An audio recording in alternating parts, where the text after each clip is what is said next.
안녕하세요, 에탈맨입니다. 오늘은 그동안 못했던 창업 컨설팅 얘기를 좀 해볼까 합니다. 사실 창업이라는 과정이 특별한 기술이 들어간 기술 창업을 제외하고 일반 장사의 경우 거의 다 비슷한 과정이라고 하는데요. 저 또한 특별할 것 없는 휴게 음식점인 카페 창업이기 때문에 어찌 보면 당연한 이야기를 해야 할 것 같습니다. 우리들이 당연히 알고 있지만 이것들을 실행해서 창업을 준비하는 사람은 생각보다 적다고 합니다. 이렇게 당연히 해야 할 일에 대해서 몇 가지 말씀을 드릴게요.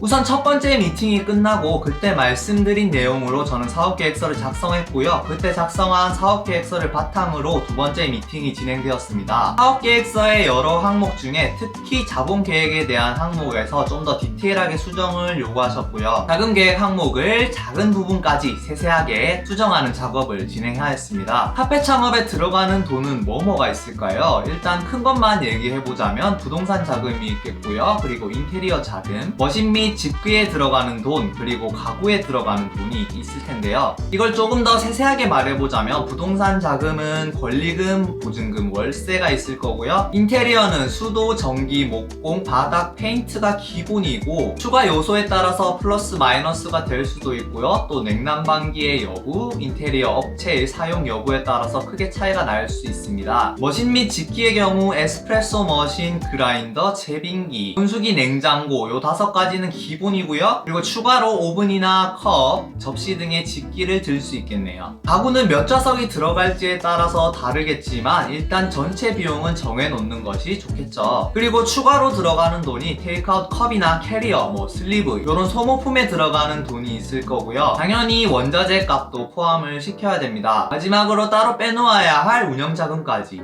운영자금은 안정적인 운영을 위해서 통상 6개월 정도의 운영자금은 빼놔야 된다고 하고요. 여기서 말하는 운영자금은 월세 등을 포함한 고정비가 들어가겠죠. 아무튼 이런 식으로 세분화해서 내가 가진 자본금에서 파일을 세세하게 나누는 것이 굉장히 중요합니다. 물론 당연히 계획한 것보다 오버해서 들겠지만 그래도 어느 정도의 지출을 정해두는 것과 아예 정해주지 않고 소비를 하는 것은 나중에 차이가 많이 난다고 합니다. 세부 항목 작성 후에 가장 먼저 받은 미션은 정해진 부동산 자금에 맞춰서 부동산을 돌아보는 과정이었습니다. 물론 제가 세운 계획상 부동산 계획은 아직 기간이 좀 남았는데요. 그렇더라도 여러 부동산들을 돌아보면서 매물을 보는 눈을 키우고 동네마다 시세가 어떻게 형성되는지 등의 정보를 미리 파악해두는 것이 굉장히 중요하다고 합니다. 책으로 읽는 것, 인터넷으로 찾아보는 것과 직접 부동산을 돌아보는 것은 분명히 차이가 나기 때문이죠. 실제로 많은 사람들이 부동산을 구하기까지 2에서 3개월 정도의 시간이 소요된다고 하는데요. 이제는 정말 지쳐서 포기할 때쯤 거짓말처럼 내가 원하는 매물이 나타난다고 합니다. 왜 그런지 모르겠는데 여러 클라이언트들과 매장을 오픈해본 결과 경험상 귀신같이 그렇게 된다고 합니다. 물론 운이 좋아서 바로바로 구하는 사람들도 있기 마련인데요. 제가 말씀드리는 것은 평균적인 기간을 말씀드리는 거고요. 그게 아무래도 2, 3개월 동안 많이 겪어보면서 매물을 보는 눈이 생겨서 그런 게 아닐까라고 생각을 하시더라고요. 아무튼 이렇게 본인이 가진 자본금에서 가용금액의 파일을 확실히 나누고 특히 부동산 자금에 맞춰서 부동산을 돌아보는 것이 두 번째 미팅의 결과였습니다. 그리고 세 번째 미팅 때는 월별 계획을 세우는 것에 대해서 얘기를 나눴습니다. 당연히 모든 사람들이 계획을 세우고 창업을 진행을 하는데요. 생각보다 월별 계획을 세워서 그것대로 실천하며 창업을 진행해 나가는 사람은 적다고 합니다. 그냥 해야 할 리스트 쫙 적어놓고 하나하나 완료하면서 체크리스트를 지워가는 방식으로 진행을 많이들 한다고 해요. 그것보다는 월별 계획을 확실히 해서 정해진 계획에 따라 월별 목표를 하나하나 달성해 나가는 것이 조바심도 나지 않고 일을 진행하는 데 있어서도 많은 도움이 된다고 합니다. 예를 들어서 이것도 해야 되고 저것도 해야 되고 벌려놓은 것만 많은 상황일 때 그냥 막연히 빨리 해야겠다 이렇게 생각하는 것보다는 월별 계획을 세워서 이 일은 다음 달까지만 하면 되니까 우선은 지금 해야 할 이 일부터 먼저 확실히 끝내자, 이렇게 본인의 하는 일에 대해서 확신을 가지고 움직일 수 있다는 거죠. 저도 이 이야기를 처음 들었을 때 정말 사람들이 그렇게 계획을 안 세우고 하나요? 라고 좀 의구심이 들었는데요. 정말 많은 사람들이 같은 실수를 한다고 합니다.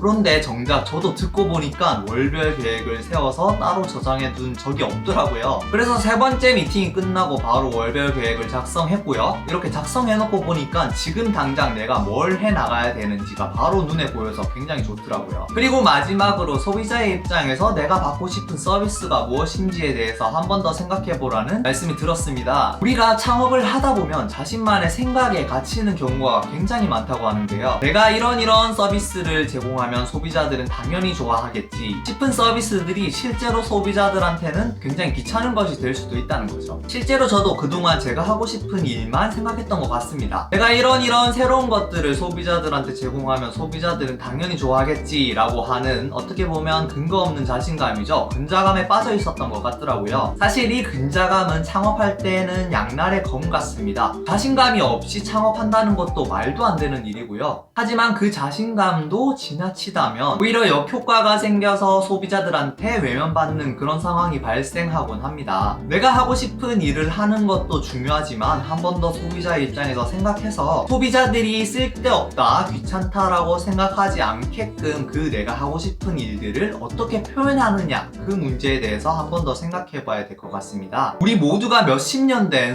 소비자들이잖아요. 다들 소비하는 것에 있어서 굉장히 자신이 있으시잖아요. 그 자신이 있는 소비자의 입장에서 한 번 더 생각해보는 그런 습관을 가지도록 합시다. 네, 여기까지가 세 번째 미팅의 후기였습니다. 자, 오늘 말씀드린 우리가 당장 해야 할 일에 대해서 간단히 정리해보자면 첫 번째로 작성한 사업계획서 중에 특히 자본계획에 대한 파일을 조금 더 세세하게 나눠보고 작성된 부동산 자금에 맞춰서 부동산을 돌아보는 시간을 가져라 라는 것이 첫 번째고요. 두 번째가 월별 계획을 작성하고 그 계획에 따라서 창업을 진행을 하라는 점입니다. 그리고 마지막 세 번째가 한 번 더 소비자의 입장에서 나의 생각을 바라보라는 점입니다. 제가 영상 처음에 말씀드린 것처럼 어떻게 보면 굉장히 당연한 얘기들입니다. 하지만 이걸 머리로 생각만 하는 것과 실제로 행동하는 것은 별개의 일이라고 생각합니다. 다들 빨리빨리 움직입시다. 자, 그리고 마지막으로 컨설팅 자체의 후기에 대해서 말씀드리자면 일단 제가 당장 해야 할 스텝 하나하나를 아무래도 많은 창업 경험을 가지신 분들이 찝어주시니까 많은 도움이 되는 것 같습니다. 사실 제가 오늘 말씀드린 이런 내용들보다는 실제 본인의 경험을 바탕으로 여러 창업 예시들을 들어가면서 설명을 해주시는데요. 그런 이야기들이 생각보다 도움이 많이 되는 것 같습니다. 약간 책 읽는 느낌? 그런 느낌인 것 같아요.